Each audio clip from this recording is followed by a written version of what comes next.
namin sa inyo kung paano po ang ugnayan ng mga locators sa lungsod ng Biñan, Laguna at ng pamahalaan nito. Una dyan, yung Brent School na kung saan ay nagtanim sila last week kasama si Mayor Len Alonte. At hindi lamang yan, ang mga programang edukasyon at kalusugan. Ngayon naman, ang mga programa sa bawat padyak, laban sa droga ni Mayor Len Alonte at ang mga programa kung paano pangangalagaan ang kalusugan ng kanyang mga mamayan. Nandito po, Mayor Len Alonte, good evening po. Good evening, Tita Rose, at good evening sa lahat ng nanonood ng Gabay at Aksyon. Mayor, nakakatuwa naman po. Ito pong slaughterhouse natin. Ngayon lang ba ito?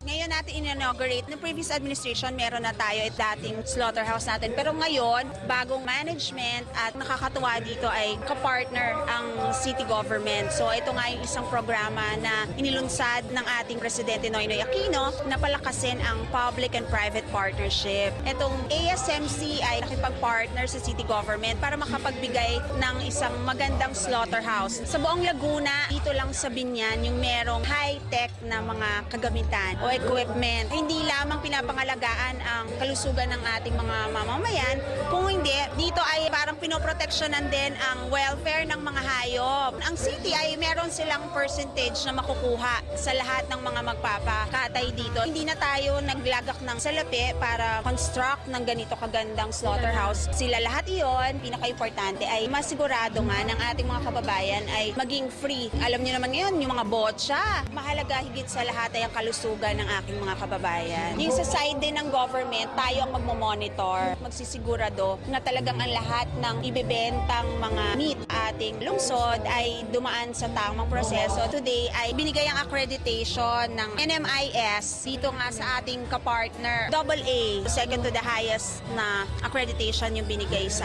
atin. In-encourage niya na ang bawat mga munisipyo at cities ay magkaroon na rin ng ganitong klaseng slaughterhouse. Kapitbahay natin sa Carmona, sana ay dito na nila piliin na magpakatay ng kanilang mga ibebentang meat sa kanilang market. Colonel, bakit naisip nyo rito pumarter slaughterhouse pa? Kasi nung araw, puro paghahanap ng kriminal at saka masasamang tao ang aking hanap buhay. Ngayon, ang mga pangkalusugan ng mamamayan naman ng aking ginagawa ng paraan na makatulong sa aking mga kapwa. Para hindi maging pasanin ng siyudad, yung proyekto, dapat private partnership ang kinakailangan. Generate ng income. Nang income para sa siyudad, sa amin, at saka makakatulong para sa pangkalusugan ng mga mamamayan. Kasi nga, nagkalat yung mga botsa at saka yung mga katayan sa mga paligid ng bahay na hindi natin alam kung may sakit o wala yung mga baboy na kinakatay. Sa pamamagitan nitong slaughterhouse na lisensyado, meron silang city veterinarian na nag-check ng mga dinadalang mga baboy, baka. Kaya ang mga tao nakakasiguro na malinis at walang sakit ang kanilang kakainin. Gusto rin naman namin sa administrasyon ni Mayor Len, kami all out din ang support sa kanya. Unlad, Biñan. Aksyon, Biñan. So Mayor, yung ating fun run, 24 barangay captains ay makikijoin. Magsisimula sa Annex City Hall. Iikutin ho yung buong Biñan at magtatapos din sa Annex at doon magkakaroon ng Boodle Fight.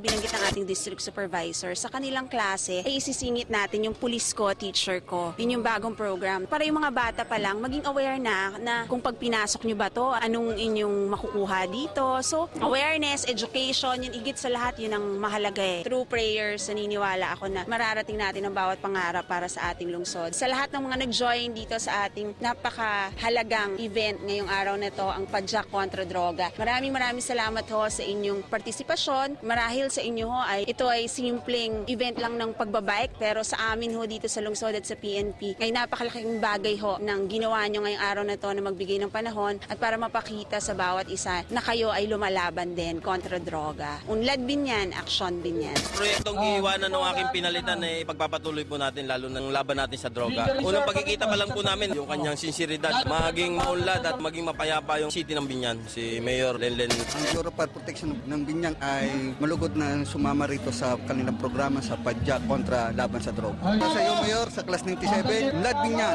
Action Binyan. Maraming salamat kay Mayor. Unlad Binyan, Action Binyan. This is part of our holistic anti-drug campaign. Nung una po, yung series of arrest, raids, ng mga shabu changes, distraction. This time around, this is the launching pad doon sa ating community mobilization phase. Patuwang po natin yung mga barangay, yung ating mga bikers, yung ating mga NGOs. This is in line with the pet project ng ating minamahal na Mayora, Drug-Free Binyan. Meron po tayong signing ng covenant to show that we really indeed commit ourselves. After this, we'll be conducting series of lectures, symposium doon sa ating mga clustered barangays. Bawat isa po sa atin dapat magkaisa at labanan ang masamang epekto ng droga.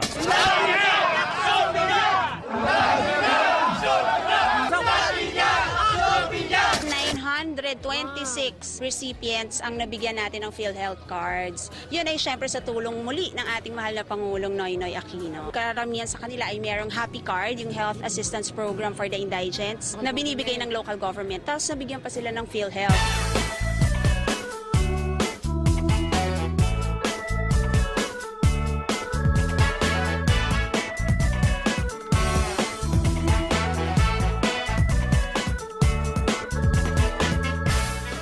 Ngayon nga, hindi ko na mabilang sa kamay ko kung ilang times na nag-sponsor ang Brent School. Tree planting activities, napakadami na. Siguro lahat ng vacant lots ng Binyan ay pag nakakita ang Brent na merong pwedeng pagtaniman, lagi silang nangunguna at nag-offer sa amin na magtatanim sila. Yung time, yung effort ng bawat isa, napakahalaga at binibigyan natin ng pagpapahalaga.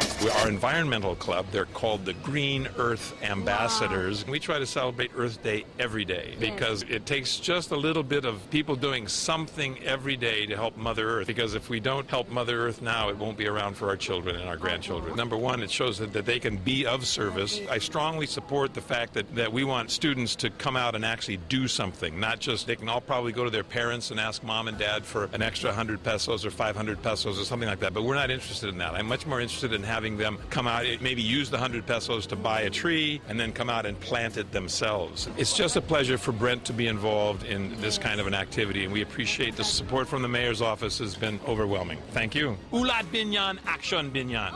Yung homeowners dito na sila yung nag-prepare, sila yung naghukay kung saan namin itatanim yung mga punong dinonate ng Brent School. Nandito yung mga scholars natin ng Binyan na tumulong din sa pagtatanim, mga students ng Brent, Springboard Foundation, barangay officials, ang mga kapulisan natin. Maraming salamat po. Napakarami pong pangarap yung natutulungan yung matupad. Maraming salamat po, Mayor. In behalf of lahat ng INB scholars, bukod lang po sa school namin, sa iba pa pong school, marami po talaga kayong natutulungan. Maraming pong salamat, Mayor, at nandyan po kayo palagi. Hindi lang po sa mga scholar, pati po doon sa mga ibang nangangailangan, lalo na po sa mga tao sa Binyan. You always make us proud of City of Binyan. Marami pong salamat. Maganda po ang palakad ni Mayor. Wala po kami masasabi kay Mayor. The best. At maraming salamat po sa tulong niya. Mayor, kasunod nito nakunan po natin yung bago ninyong public cemetery. Ano po inaasahan natin dito? Itong ginawa natin ay para rin hanggang sa mga susunod pang henerasyon. Napakalaki, halos 3 hektarya na bagong sementeryo na sabi nga nila mas maganda daw kaysa doon sa private na cemetery, and sinabi kanina ng priest na nakakatuwa kasi talagang world class daw yung dating. Hindi ko kami mga probinsyana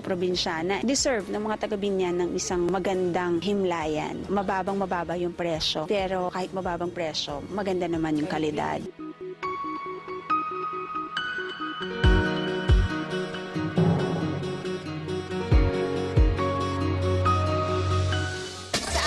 Kababayan, like ko nga ang sinasabi, ang kagalingan at ang ikagaganda ng ating lungsod ang laging nangunguna sa aking prioridad. Higit sa lahat yung kalusugan ninyo, napakahalaga sa akin. Isa na namang patunay na ang lungsod ng Binyan ay hindi tumitigil na mabigyan kayo ng magandang serbisyo. Unlad Binyan, Aksyon